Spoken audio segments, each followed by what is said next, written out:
रीवा नगर का बैकुंठपुर कस्बा अचानक ही सुर्खियों में आ गया जब भारत के प्रधानमंत्री माननीय श्री नरेंद्र मोदी जी ने बैकुंठपुर के एक काष्ठ शिल्पी को अपने दिल में जगह दी। पूर्वी विंध्य के इस कस्बे से भारत के प्रधानमंत्री के दिल तक का सफर आसान नहीं था।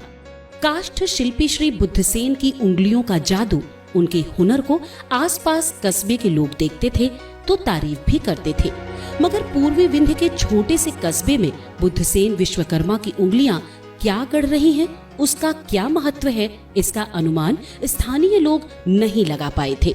बुद्धसेन फिर भी इमारती लकड़ियों को अपनी कला कौशल से ढालते रहे और भगवान राम, कृष्ण, बुद्ध के अलावा किसान, मजदूर, मंदिर, पूजा घर जैसी कितनी ही आकृतियां उनके हाथों में आकर ग्रहण करती रहीं। फिर एक दिन बुद्धसेन चल पड़े देश की राजधानी दिल्ली की ओर अपने शिल्प को लेकर। मंजिल थी देश के प्रधानमंत्री माननीय श्री नरेंद्र मोदी का सरकारी निवास। उनके शिल्प को देखते हुए सिर्फ आधे घंटे में ही उन्हें मिलने का समय मिल गया और जब प्रधानमंत्री जी ने बुद्धसेन विश्वकर्मा की उंगलियों के हुनर को देखा तो वे खुद को उनके शिल्प की प्रशंसा करने से रोक नहीं सके थे। काष्ठ शिल्पी बुद्धसेन लालगांव के पास ग्राम राजौरी में 1965 में जन्मे और मात्र 7 वर्ष की उम्र में जबलपुर चले गए। लगातार 25 वर्ष तक संस्कारधानी जबलपुर उनकी शरण स्थली और कर्म स्थली बनी रही। यह साधना काल था उनका, जिसमें उन्होंने कई जगहों पर काम सीखा। पिता का साया बचपन में ही गुजर गया था। उम्र के उत्तरार्ध में माँ को जब जन्मभूमि की याद आई तो उन्होंने लौटने की जिद की और बुद्धसेन परिवार के साथ बैकुंठपुर आ गए। यहाँ उन्हें 25 वर्ष गुजर गए हैं।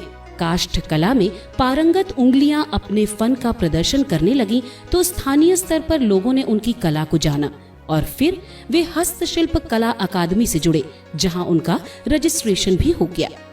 मगर अभी जिंदगी ने रफ्तार नहीं पकड़ी थी। छोटे मोटे शोरूम लगाकर प्रदर्शन किया। फिर रीवा में चित्रांगन फिल्म फेस्टिवल का समारोह हुआ। वहां उन्होंने प्रदर्शनी में अपनी शिल्पकला का प्रदर्शन किया तो लोकप्रियता बढ़ी। इस महोत्सव से नगर ने उनकी काष्ठ कला को जाना, मगर घर की दाल रोटी अभी भी खिड़की दरवाजे और चौखट बनाकर बेचने से ही चल रही थी। फिर उन्होंने लकड़ी की मोटरसाइकिल बनाई। 1 साल लग गया इसे बनाने में। 2016 में जब ये बनकर तैयार हुई थी तो बुद्धसेन चल पड़े इसे लेकर दिल्ली की ओर। प्रधानमंत्री श्री मोदी से मिलने के बाद काष्ठ शिल्पी श्री बुद्धसेन के जीवन में एक बड़ा बदलाव तो हुआ, मगर ये बदलाव उनके रोजी रोटी का सहायक नहीं बन सका। ऐसा नहीं कि राजनेताओं से वो पहली बार मिले थे, इससे पहले भी वो कुछ राजनेताओं की चौखट तक पहुंचे थे, मगर श्री नरेंद्र मोदी के मिलने के बाद अचानक ही पूरा देश उन्हें जानने लगा था। प्रधानमंत्री जी को भेंट की गई लकड़ी की मोटरसाइकिल नीलाम हुई और प्राप्त रकम 5 लाख सरकार ने गंगा सफाई अभियान में दे दिया। बुद्धसेन अमिताभ बच्चन से भी उनके जन्मदिन पर मिलकर भगवान गणेश की प्रतिमा भेंट कर चुके हैं। इस पूरे सफर में उनकी पत्नी उनकी हमकदम बनी रही और आज भी हर पल उनके साथ हैं। उस कलाकार को विंध्य गौरव अवार्ड प्रदान किए जाने की हार्दिक बधाई देते हुए हम उनके उज्जवल भविष्य की कामना करते हैं।